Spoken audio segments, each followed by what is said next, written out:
We were founded in 2005, and we got nonprofit status in the U.S. in 2007. So we are a relatively young nonprofit. We're not even 10 years old. So this is our on-site store, which is currently not open because the woman who works there is in a meeting. But these goods are all made by local artisans. So a lot of the textile goods we keep in there. Not that we do this up there, but a lot of the bags and things are made in our sewing program, which is one of our income-generating programs for women. We also work with a lot of women mostly in San Jorge, who do the beading. So this is an item that you can donate to a student or family through us. These are water filters that last for 10 years or up to 10,000 gallons of water. The old version lasted for about a year. It had ceramic handles inside. This part here is actually the filter. So the only maintenance for this is that you have to clean this out every 7 to 10 days with filtered water, with agua pura. That's where kids go to school from pre-kindergarten through high school. And that's the same price year round. It's $360, and that covers entrance fees, tuition, school supplies, any school uniform, 1 or 2 pairs of shoes, and then the rest goes to general funding. We have 7 preschools of our own around the lake. We have one on site, which I'll show you. You guys have just been here. I'll show the rest of you when we make our way over there. And those preschools have 2 primary functions. The first one, the educational aspect, is that we try to get the kids a head start learning Spanish.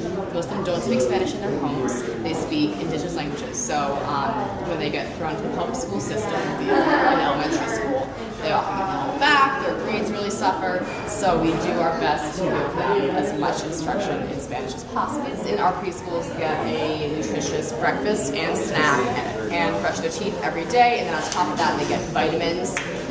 We give them deworming medicine regularly, and we also weigh and measure them about every 3 months to make sure they're on the right growth track. The school year is January to September, October, thereabouts. So at the beginning of January, all of our students come in and get their school supplies. So it's a little insane, but we go out and we buy supplies, and they have to bring the list of what they need in, so we can give them the package of what it is that they need. This is our on-site preschool. It's our largest preschool. It has 108 students and 4 classrooms. So they are here from 8 to noon, as are all of our other preschools. This is our library. These are all donated books. We ask for books in Spanish, clearly, and so we've got a whole range of different books that have been donated. We're hoping to turn this into a more accessible after-school area for kids to come and do their homework and get some tutoring. We do a tutoring program. This is our microloans program, where we give out microloans to groups of women, about I think it's 15 to 30 women, and they're responsible to each other within those loans. So the first loan is 1,000 Q, and it helps them start small businesses like beading, weaving, selling some sort of food items. Some women have been able to buy small plots of land and do agricultural work, and then they have to come to a monthly workshop where they pay back part of their loan, and they also get talks about things like opening a bank account, managing your money, things like that. The second loan is up to 1,500 Q, and the third is up to 2,000 Q. So that's how that program works, and we have a very, very high return rate for those loans.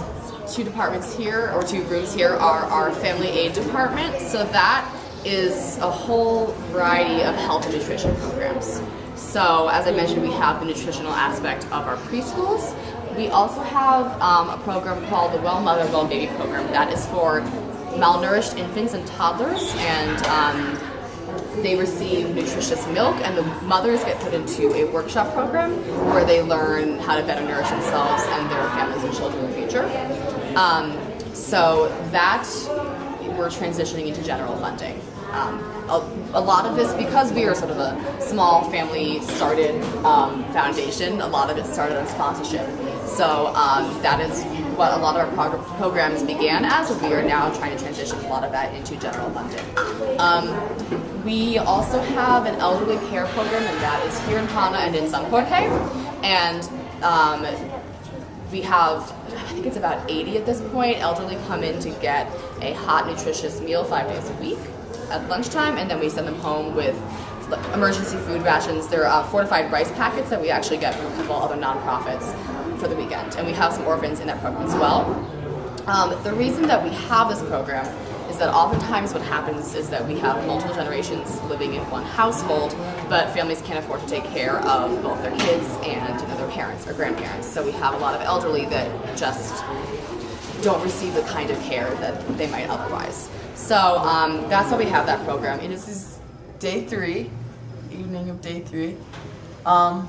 Today we went to Mayan families, and it was a really good experience there. They have a lot of programs, a lot going on, a lot of needs, which were all, good things for our purposes. I guess a highlight of today would be I pulled out some of Betty Lisa's experiments for kids for STEM education, and they pulled in a little 4-year-old, Christian, to just kind of be our tester, our little guinea pig for Betty Lisa's experiments, and he really enjoyed the DC motor. He saw it work, and then he tried to, he did a good job twisting his own coil. He was starting to figure out how to sand it on each side, and I was telling him how the electricity flows through the metal. And of course he told me, oh yeah, I understand. I know how this works.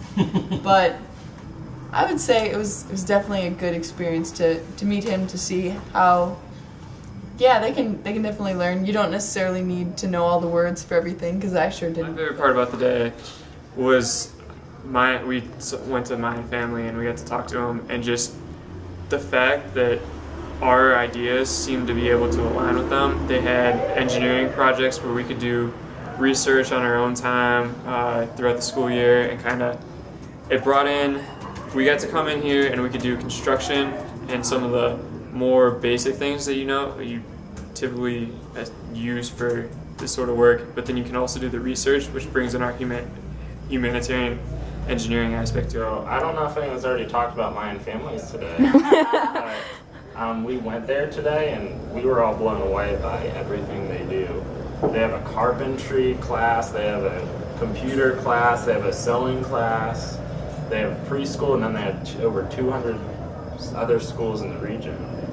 And one of the coolest things to me was walking into the sewing class and then seeing a banner for Upper Arlington Rotary Club, because we were trying to figure out how to form a connection with them. And we were there to do that, but when we got back, we already had a connection we didn't even know about. So Upper Arlington Rotary Club, where I went to high school, is a big sponsor financially of them, so that was really cool.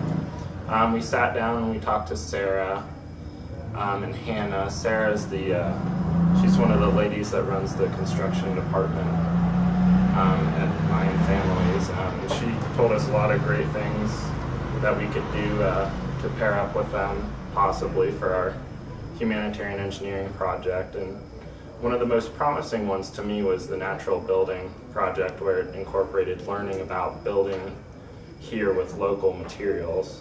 It had plenty of opportunities for different types of engineers. For example, one of the bricks was called Adobe, and it's more it's earthquake resistant and stronger than traditional brick. And she said they're still trying to find the right recipe, so to say, to go into that. So there's just plenty of different opportunities. What I liked most about them was they help with so many aspects. Like, they started out for education, but then they realized that there was other needs that the people needed. Like, if a woman was being abused, they would help with that, or if there was just they said a lot of stuff. They help not just education but all around.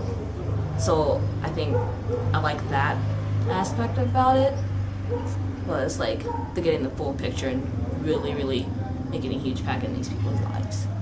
So yeah, I agree with everyone. It was really a good experience to hear from them and to see that they have a set of needs and we have a set of skills, and there's definitely strong intersections. We're still working out exactly how that might work, but it's very clear that this, as far as I'm concerned, I'll be surprised if this doesn't work out for a humanitarian engineering scholars service trip. Also, we spent some time discussing with them the possibility of doing a second service project that would be focused on the empowerment of women via, for instance, the Women in Engineering program or something like that, and they reacted very strongly, positively to that also, and have a number of ideas about empowerment of women. In fact, some of their programs already are working on empowerment of women, such as, surprisingly enough, there's in Guatemala, the hand sewing and the looms are done by women, and sewing machines are traditionally done by men. And they have a program here to teach women how to use sewing machines. There was a sewing class, and we went up, and there was a room of maybe 10 women or so who were learning at the time.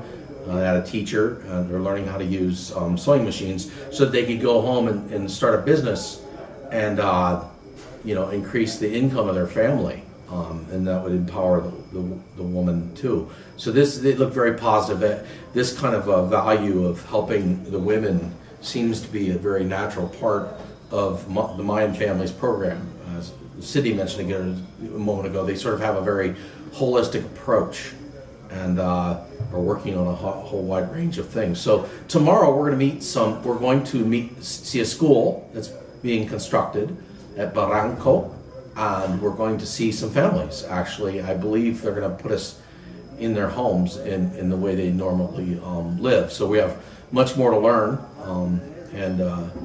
but we're feeling very positive at this point.